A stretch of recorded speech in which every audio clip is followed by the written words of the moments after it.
let's dive right into it. Let's start off with termites. And the biggest thing about termites are they come from the ground and they have to return to the ground. And whenever you sell a house, unless it's a new home, more than likely the lender is going to require a WDIR. And that is an acronym for who knows? Wood destroying insect report. Wood destroying insect report. Now, if you're in South Carolina, because we're right here on the line, it's called CL 100, the clearance letter 100. And they're basically they're not the same form. They have the same information. They don't look the same, but it conveys the same information. On this form, they want to know, obviously, is there termites or other wood destroying insects, which would be carpenter ants, carpenter bees, powder post beetles, that sort of thing. But also conducive conditions. They want to know conducive conditions. And you may want to write these down because I'm sure you're going to run into them. Conducive conditions would be high moisture in crawl space, in excess of 20%, wood debris in the crawl space, or under a deck. And that's another big thing. People don't think that underneath the deck is part of your crawl space, but it is by the state. So if you have a listing with firewood or something like that under the deck, get it out of there. And also not just wood debris, it could be boxes, which are made out of, cellulose debris. You said moisture over 20%? Yes, ma'am. And that's measured from the wood with a moisture meter. It's not like the atmospheric. They punch, I've got one in the truck. You punch, it's 2 prongs, you just punch it into the wood. A healthy wood would be somewhere between 12 to 16%, well, maybe 8 to 6, depending on the temperature. But if it's above 20, the state determines this because it can start to rot at that. And if you get below that, any, I hate to say the M word that rhymes with soul because that's a dirty word in our business, but that can take hold and it can sustain itself in as low as 20. But if you get it below 20, that would go dormant. Question, back up a minute. Okay. Because I walked out for my garbage. You said healthy wood is less than 20%? Yes. Moisture, how do you detect that? It's a moisture meter. Okay. It has 2 little probes, and you Okay. just punch it in, it'll give you the percentage. It's just reading between the 2 probes in the wood. And where do you use that? Outside? In the crawl space. In the crawl space. Okay, thank you. And if you guys are ever interested in get one, you can get one at Harbor Freight Tools. They have them for like $14. Because online they're like 100. But it's called a moisture meter. It's real easy. Okay, so let's go back to termites. Termites come from the ground. They have to return to the ground. And they say there's 2 types of houses in the South. Those that have termites and those that just haven't found them yet. Where's my New Hampshire friend? Was talking earlier, and you guys probably not a whole lot of termites up your way, is there? No, but we had carpenter ants. You did have carpenter ants. Oh, yeah. And I'm from Michigan, so this is all new to me. Right. Yeah, we didn't have any of that. And it's funny, it all, like, depending on where you come from, if you talk to somebody who's moved here from Alabama or southern Georgia or Florida, it's the opposite. They're very, and in fact, I've been told in Florida, you can't sell a house unless it has a termite bond. Obviously, the warmer the climate, the more active the termites. But anyway, they return to the ground. They come from the ground, they have to return to the ground for moisture. And they eat the spring wood. And what I mean by that is, when you look at a tree or you cut a tree, you know how it has rings in it? Each ring is a year in the life of the tree. So the spring is the time of rapid growth, which has softer wood. So when they get done with it, it looks like pages of a book. And I'll pass this around. I used to have live termites until the incident, but I stopped doing that. I would bring live termites to the show, the realtor show, every year, and I put them in I'd get a piece of wood. What happened? I would go the day before, because termites will die if they don't have moisture. I would go the day before and go out in the woods and get an old log that had termites in it, put it in the aquarium. I'd go to the show and I'd bring a magnifying glass. People loved it. I said, "You want to see what termites look like?" They'd open it up and we, "Yeah, sure, cool."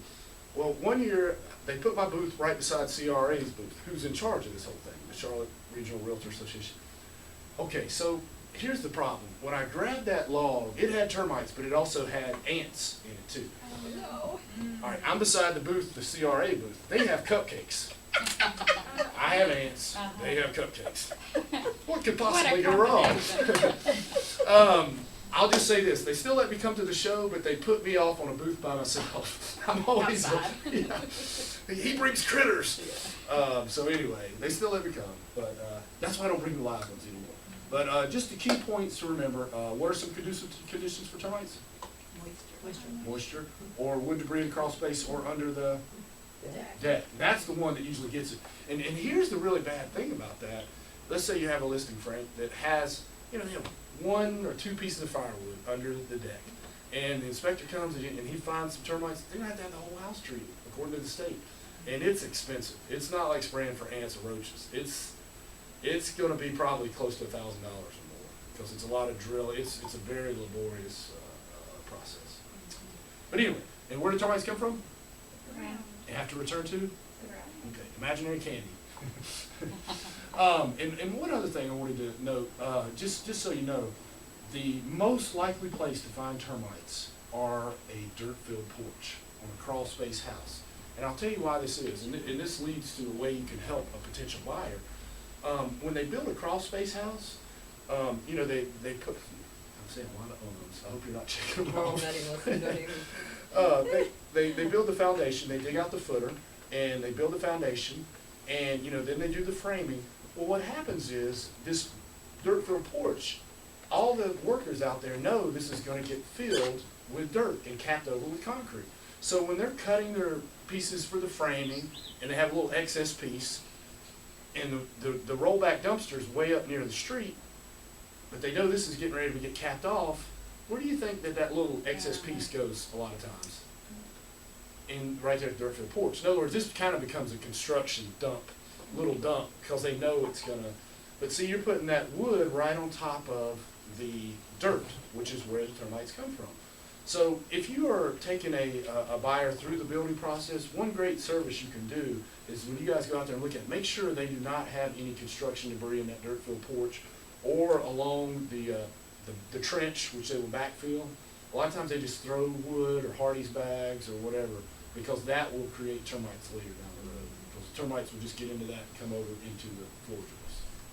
Okay, let's move right along.